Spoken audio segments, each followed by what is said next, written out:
when we utter the word yoga, there are too many misconceptions as to what it is. I think I'll take a few minutes as to where is the origin of yoga, where does it come from. A little over 15,000 years ago, a yogi appeared in the upper regions of Himalayas. Nobody knew where he came from, his antecedents were completely unknown, nor did he care to introduce himself. People gathered in thousands, but then he said nothing, he did nothing, he simply sat there, unmoving. People waited, hoping for a miracle to happen, nothing happened. Their idea of a miracle was fireworks in the sky, and nothing like that happened. He simply sat there. Slowly, people started leaving because he's not saying anything, doing anything, eyes closed, you can barely make out whether he's alive or not. Once in a way, tears of ecstasy are dripping down his cheeks, otherwise nothing is happening. Then everybody left. Only 7 people stayed on because they recognized the miracle. See, the nature of our body is such, to keep it in any decent state, you have to attend to daily compulsions. You have to eat, you have to drink, you have to relieve yourself, you have to sleep. All these things are happening, it sits here in a decent manner. Any one of these things are not fulfilled, then it will go into another state. Here he simply sat here for months on end, unmoving. So these people, these 7 people recognized that unless someone has transcended their physical nature, one cannot sit like this. So they waited for his attention. After many months, his attention fell upon them and they begged, please, whatever you are experiencing, we would like to know. He was little dismissive, he said, this is not entertainment. But they said they're willing to do anything. So he gave them a few preparatory steps with which they worked on, and after that for many years his attention did not fall upon them. When the summer solstice approaches, every yogi makes a certain adjustments within himself because whatever happens to the planet naturally happens to this body. Because this body is a product of the way this planet and this solar system is functioning. This is like the potter's wheel by which this has been made. He went into an elaborate science of this later, but to make it very simple, this much is clear to all of us. There's an elaborate science and mathematics involved in this, but leaving that aside, at least this much we understand that if our mother's bodies were not in sync with the movement of the moon, the cycles of the moon, we wouldn't be born. Only because it's in sync with this. Similarly with the solar cycles, certain other dimensions of our bodies are in sync with it, and the revolutions of the planet, all these things together made this body the way it is, they made the evolutionary process the way it is.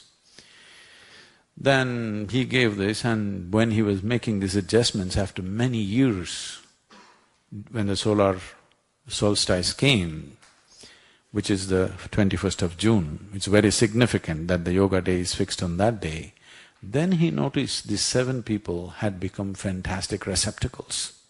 They have been preparing for years and he never noticed them. When he saw this level of receptivity, he could not ignore them anymore. So, somewhere around this 21st of June, he turned south because the sun turned south.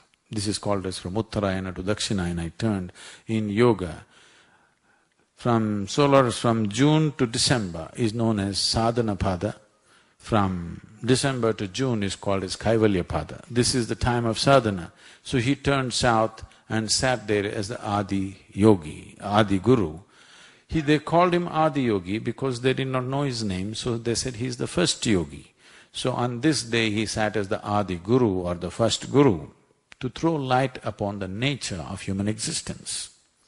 So he explored human mechanics in as much elaborateness as you can imagine, and he came up with 112 ways in which through which a human being can attain to his highest. Having delivered this over a period of time, these 7 people took to various parts of the world. He asked them to go ahead and do this. One stayed with him, the other one came to what is now considered as the Indian part of Himalayas. Another one went to Central Asia, another went to North Africa, another went to South America. One went down South India, who's most important for us. He's known as the father of Southern mysticism. This is Agastya Muni. And another one went to South Asia. Today also, I think recently, about 3 weeks ago, there was news saying that under a temple, under a pyramid in Mexico, there is huge quantities of mercury. Mercury and yoga and Indian alchemy are very closely related. And there are any number of stories in the yogic lore as to how, what happened in Southern America some many years ago, thousands of years ago. Leaving that aside, the historicity, what is yoga? The word yoga means union. Union of not just body and mind, union of everything. Today modern science is telling you the whole existence is just one energy manifesting itself in millions of ways.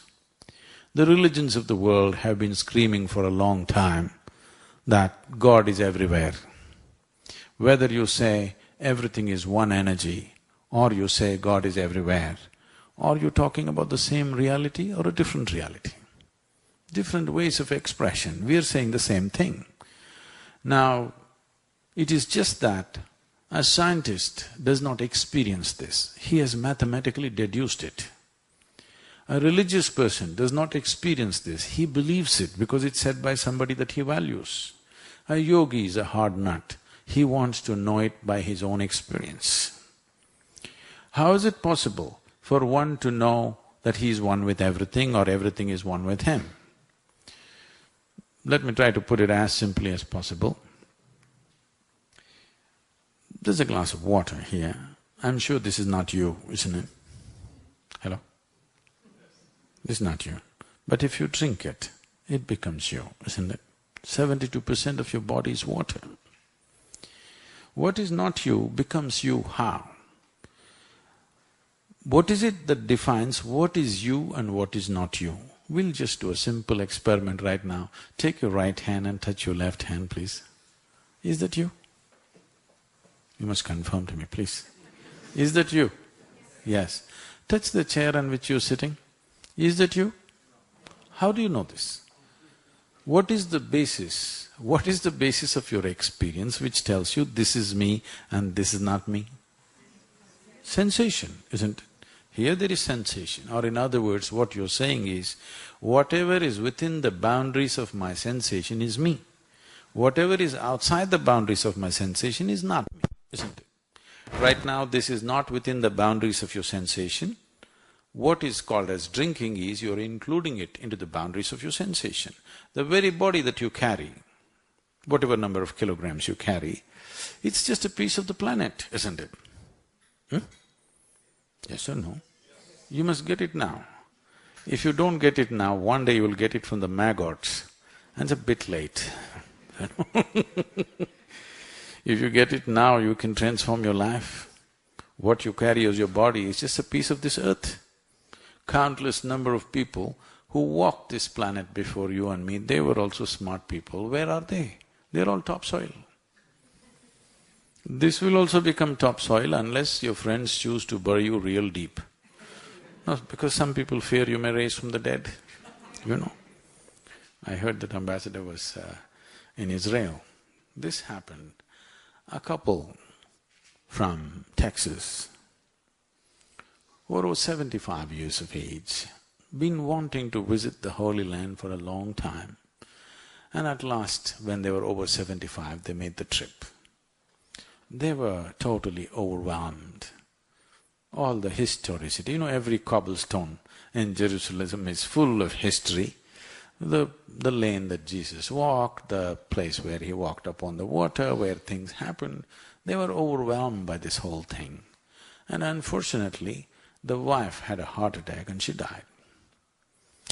Now the local people who deal with these things, they came to the man and said, see, if you have to transport your wife's body to Texas, it costs $26,000. If you do it here, all the rituals will finish for $10,000. 26,000 plus whatever the local charges there. Then the man thought about it and said, no, I'm taking her to Texas. Then they said, why? Okay, we'll make it 5,000. 5,000. He thought about it and said, no, I'm taking her to Texas. They said, this doesn't make sense. $26,000 for the plane, for the, taking the body, transportation, and then local charges, why? All right, we'll make it 3,600. It's a land of bargain, He thought about it and said, no. Then they asked, why? It doesn't make sense. He said, in Texas, dead stay dead.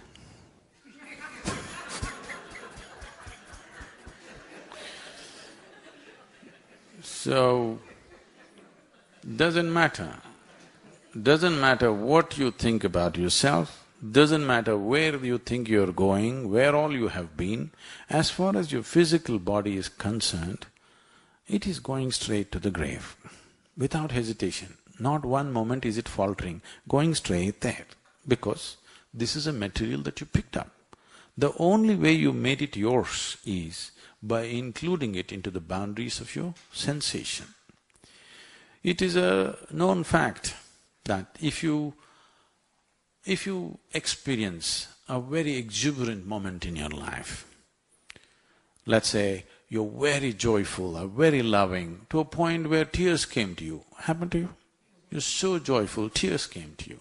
At such a time, if you just place your hands just 6–8 inches away from yourself, right here you will feel sensations.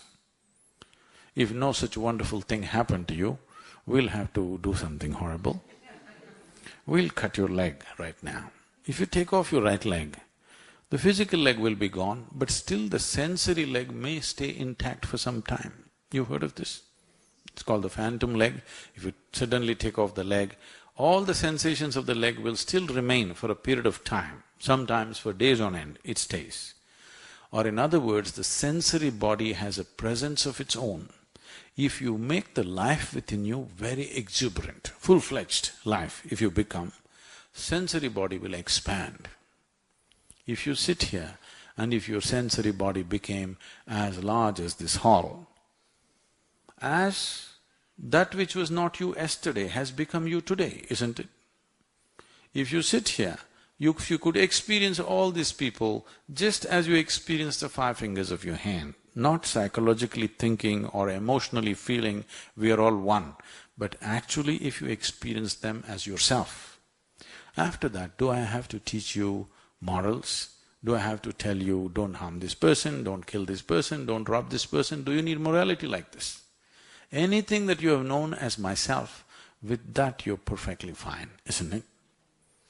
So if you sit here and make your life energy so intensely vibrant that your sensory body became as large as the universe, then we say you're in yoga, because everything you experienced as myself. Even if you did not stay in that experience, even for a moment if you experience this, the fundamental way in which you perceive and experience life is altered. This is the basic aspect of yoga, that to extend, to make this life energy so intense that your sensory body, the area becomes so large that if you sit here, in your experience everything is you. There's nothing else but you. Only if you're here, no trouble, isn't it? You and the other is trouble. Now there are various other aspects to it. There is health, there is happiness, there's peacefulness, all these things. These things can be addressed in so many different ways. One simple way of putting it is, suppose you lose your peace today. What will happen? First dose of your lack of peace, the family will get it. The 1 or 2 people at home, they will get the first dose. You went and yelled at your family. People thought it's normal. tomorrow it continued, you'll pick a quarrel with your neighbor. If it continues, you start yelling at somebody on the street. If it continues tomorrow, you go and shout at your boss. The moment you shout at your boss, everybody understands that you need medical help. So if they take you to your doctor, initially the doctors try to talk you out of it. Doesn't usually work. So the next thing is they throw a pill into you. A pill means what? Certain number of chemicals. If you take these chemicals in, suddenly you become peaceful. Maybe not forever, at least for that period of time it works. Or in other words, what you call as peace is a certain kind of chemistry. What you call as joy is another kind of chemistry. What you call as ecstasy is one kind of chemistry.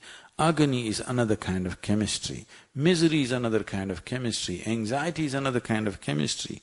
Stress, whatever you call it, pleasantness or unpleasantness that happens within you, every human experience has a chemical basis to it. Or in other words, this is a chemical soup. Are you a great soup or a lousy soup? That's a question. If I give the same ingredients to 10 different people here and ask them to make soup, they will turn up 10 different kinds of soups, isn't it? Same ingredients. All of us same ingredient, just see how different each person has made himself. Now the entire science of making this into a pleasant soup,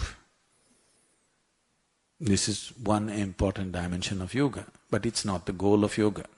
If your body becomes pleasant, we call this health. If it becomes very pleasant, we call it pleasure.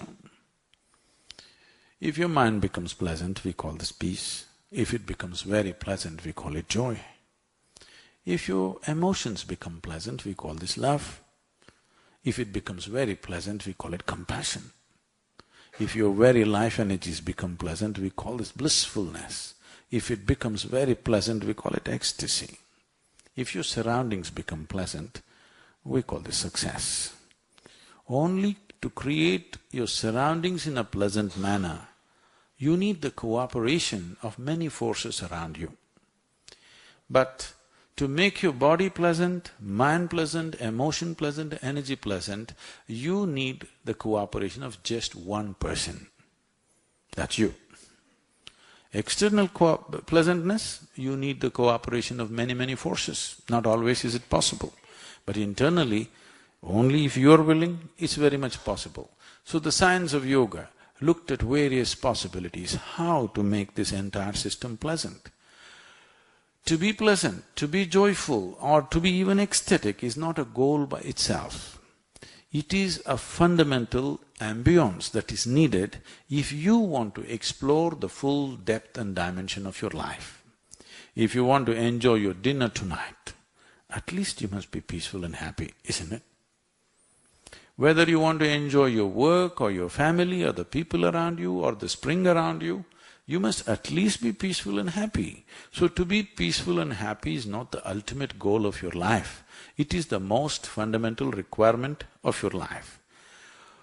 If you become like this, that you're pleasant by your own nature, not because of something that's happening around you, your pleasantness is created by you and it stays that way within you, this means you have no fear of suffering. Only when there is no fear of suffering will you dare to explore life in its full depth and dimension. Otherwise, always, what will happen to me is always the big question. It's a crippled life. As long as fear of suffering exists within you, you will never dare to take full steps. Your life will not be full stride, it will be always a half a step. So to set this, you have to create a chemistry of blissfulness. Whatever, this is the way I am. If this assurance is there, you can jump into anything and do whatever. Or in other words, you are never an issue. You have made yourself in such a way that you are not an issue. Outside there are many issues. We'll deal with it to the extent we can, to the extent the situation allows us, but you are never an issue. At least this much everybody should do to themselves, isn't it? I don't know if you will become the richest man in the world or not. I don't know whether you will climb Mount Everest or not. I don't know whether you will run faster than Mr. Bolt or not. These things will need many things. but at least your experience on this planet should be pleasant. This is something fundamental. This is something every human being needs and deserves. At least this much must happen. At least this level of yoga we want the entire world to do. Yes, at least this level of yoga. They become peaceful and happy by their own nature. Whether they get realized, whether they will become yogis, whether they will experience the whole cosmos, that's left to them. At least making their life a pleasant experience. This much everybody must do. This much must happen. It is with this vision, I think, the International Yoga Day, so that the world takes to this science. For a long time, in pursuit of human well-being, we've looked up. By looking up, people have gone into all kinds of hallucinations, and we have fought wars, we have divided the world in ways we can't fix it. Terrible things we have done to each other and continue to do even today. So many people started looking out for their well-being. In pursuit of human well-being, we are ripping the planet apart, but well-being is not happening. Because if you want to feel well, if you want to know well-being without turning inward, there is no well-being. By doing things outside, you can create comfort, you can create convenience, but you cannot create well-being. As a generation of people, we are the most comfortable generation ever on the planet. Do you agree with me? Another generation of people could never imagine the kind of comforts and conveniences that we are enjoying right now. Never before. But can you claim you're the most joyful generation on the planet? Or the most peaceful one or loving one? That has not happened. Simply because by engineering the external world, we may create comfort and convenience, but only by engineering your interiority, well-being can happen. This dimension of inner engineering is what yoga is about, looking at the mechanics of life, the technologies and tools for creating inner well-being. When I say tools, see, as human beings, we have a place, we hold the place that we hold on this planet, mainly because of our ability to use the tools. Otherwise, in many ways, almost every creature is better than us, but we can use tools and they cannot use tools. That's a big difference. That has set us apart in a huge way. Now, as there is objective tools to create external situations, there are subjective tools to create inner situation. This is what yoga is about. It is not a teaching, it is not a philosophy, it is not an ideology, nor a belief system. These are technologies for well-being. Why I'm insisting on it being a technology is, you just have to learn to use it. It doesn't matter who you are, if you learn to use it, it works. That's the thing about technology. So yoga is a technology, all you have to do is learn to use it. It is not that you believe it, it's not that you disbelieve it, it's not about that. Because it's a certain subjective tool. If you learn to use it, it will definitely work for you irrespective of who you are and what you are. These tools just enhance a human being. In your life, if you think the work that you're doing is important, first thing is, you must work upon yourself. We have been striving to bring this to the leadership in the world. Today, I can proudly say many states in India have taken this up, the entire administration doing inner engineering process and finding enormous benefit. We've touched almost 42 to 43% of the bureaucratic, setup in southern India, which has made a big difference for them. When I was at the Economic Forum, I was asked, Sadhguru, if there's one thing we can do for you which will make a difference in the world, what is that? I said, there are 25 people I want. You give me these 25 people for 4 days or 5 days. You will see in 3 years' time there'll be a significant change on the planet. So they asked me, who are these 25 people? I named the 25 heads of state. And it's fantastic today, a major nation, heads of major nations are talking about yoga for the first time. I want you to understand, this has lived for over 15,000 years without any kind of one organization pushing it or forcing it. Never in the history of humanity has it happened, somebody put a sword to your throat and say, you must do yoga, otherwise we'll kill you. No such thing has ever happened. Simply because of its efficacy, because it works, it's lived. Today, nearly 2 billion people on the planet are doing some form of yoga. I'm not happy with that. I want the 7.2 billion people to do some form of yoga because it is time. We have looked up, we have looked out, and we've caused much damage. It is time the world turns inward for their well-being, not up, not out, in. In is the only way out, really. If you want well-being, in is the only way out. And we want this to happen, and it's fantastic that heads of states, the Prime Minister took this up, and the United States leadership is responding. Even the word yoga being uttered by the President of the United States is a very big thing, and he's uttered it too many times in the last few months which is great. And I hear that among all the UN resolutions, this got the maximum support, some 172 countries. 177 countries. That's truly fantastic that all of them recognize this. This is not about selling a product to people, let this be understood. This is not about propagating a particular culture. This is not about converting everybody into Indian.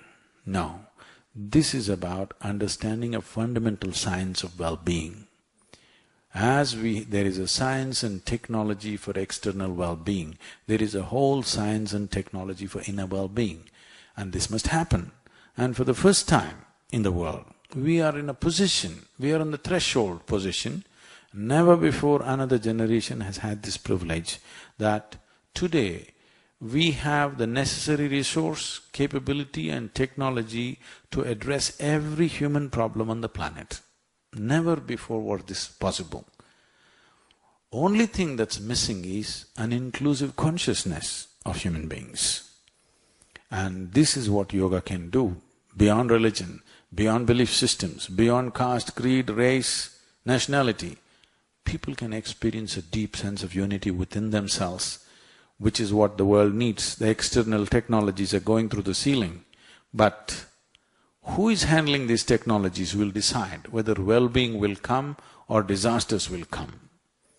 Outside science and technologies the modern science and technology that we have, they have no character of their own. They are neither good nor bad. It all depends in whose hands they are.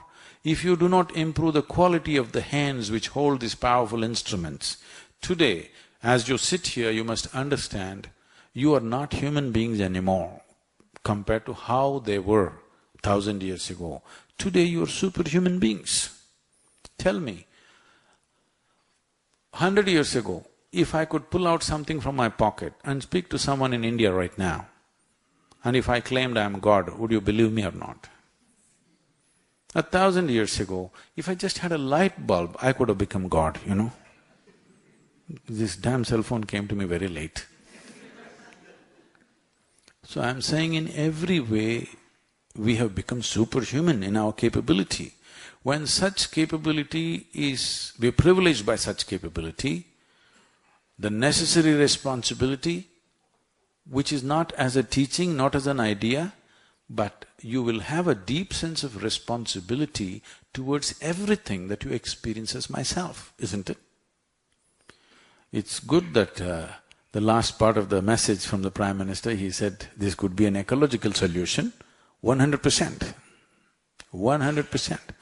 If you do not understand that this water is your life, we must starve you for 5 days of water, and then 1 drop of water you will worship it, isn't it? Yes or no? This is life-making material.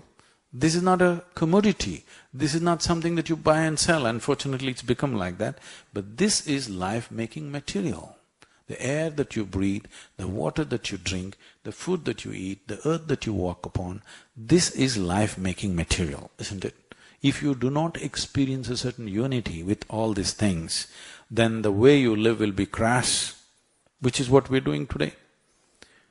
What we step on, we are not connected with this. What we breathe, we are not connected with this. What we drink and eat, we are not connected with this. And then we're wondering why we're not well. The fundamental aspect of yoga, the most basic aspect of yoga is called Bhuta Shuddhi. That means purifying the five elements within you. This body is just a play of five elements, so is the planet, so is the universe, so is the entire creation. Just five ingredients. Just see what magic. If you just manage these five ingredients properly within your system, being healthy, being ecstatic is not out of reach. This is not a pipe dream, this is technology. If you're willing to employ it, every human being is capable of it. Let's understand this. When it comes to external realities, we are all differently capable. What you can do, I cannot do, what I can do, somebody else cannot do. When it comes to external realities, all of us are differently capable. When it comes to inner possibilities, all of us are equally capable. It's not happened simply because we've never paid attention to it. It's great, at last we're talking about international yoga. This means we are beginning to understand that we have to turn inward. This is a great, momentous event. How big it'll become this year, it doesn't matter. This has to be continued, because this is a momentous step that humanity is taking. Right now, most people may not understand the significance of what this is. They may think, there's a bubble bath day, yesterday was a Mother's Day, and Mother's Day was started by the Nazis at the Hitler's time and we are celebrating it anyway. All these things, there's also a bubble bath day. There are all kinds of things. All the 365 days have been taken by somebody. For a normal person, there is no day left. This is not one more thing like that. This has to become a momentous step for humanity, because this taking, not looking upward or outward for well-being, but turning inward for well-being is a step that humanity has to take. And human intellect has blossomed like never before, that more people are capable of thinking for themselves than ever before in the history of humanity. When this has happened, offering solutions in another place somewhere is not going to work. People want solutions here. Once they want solutions here, turning inward is a natural process,